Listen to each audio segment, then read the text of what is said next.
Edutainment Studios welcomes you to PTSD, Signs and Symptoms. This module is part 1 of a 3-part series on PTSD. No one is immune to the effects of trauma.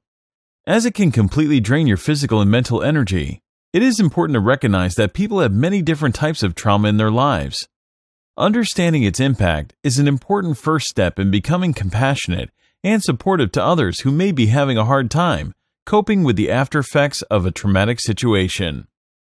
Maybe you yourself have experienced situations that have left you anxious, short-tempered, or depressed. This course is aimed at helping you identify possible signs that you or someone you know may be suffering from PTSD. In this course, the objective is to help you identify what PTSD is, list the 4 main types of symptoms, and recognize the signs of the 4 types of symptoms.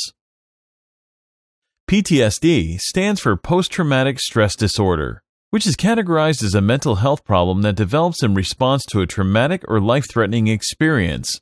PTSD can happen to anyone and should not be viewed as a sign of weakness. It is natural to feel afraid during or after a traumatic situation. Not everyone with PTSD has been through a dangerous event. Sometimes an unexpected or unexplained death of a loved one can cause PTSD. PTSD develops differently in each person because everyone's nervous system and tolerance for stress is different. You're most likely to develop symptoms of PTSD within hours or days following a traumatic event. However, there are cases where it can take weeks, months, or even years before a symptom appears. Sometimes symptoms can appear seemingly out of the blue, or they can be triggered by something that reminds you of the original traumatic event. These triggers can be anything like a noise, an image, certain words, or even a smell. While everyone experiences PTSD differently, there are 4 main types of symptoms: re-experiencing symptom, avoidance symptom, hyperarousal and reactivity symptoms, as well as negative cognition and mood symptoms. Signs that are associated with re-experiencing a traumatic event can include having nightmares or distressing memories about the event, having flashbacks or behaving as if the event were actually happening all over again, and feelings of intense distress when reminded of the trauma.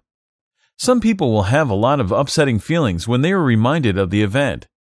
You can also have physical sensations and reactions when reminded of the event, which can include heart pounding or palpitations, sweating, difficulty breathing, feeling faint, and feeling a loss of control.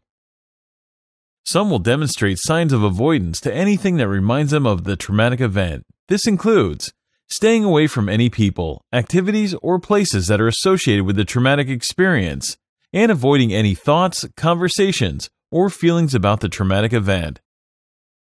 Hyperarousal and reactivity of the traumatic event is due to a heightened sense of anxiety and can include feeling jumpy and being easily startled, feelings of being tense or on edge, and wanting to act out in reckless behavior. You may also have difficulty sleeping, which can lead to irritability or having angry outbursts. Having excess awareness or hypervigilance is also a hyperarousal symptom. Cognition is the mental process of acquiring knowledge. People suffering from PTSD can have negative thoughts and mood changes like feeling shame or self-blame, having guilt, feeling alienated and alone, or having feelings of mistrust and betrayal. Sometimes they can have difficulty concentrating or remembering things about the traumatic event. It is very common to experience depression and feelings of hopelessness. Please feel free to investigate these sites and others for more information, and remember to bring any concerns or questions in to discuss with your doctor. Thank you for joining us today for part 1 of this 3-part series on PTSD, and come back for part 2.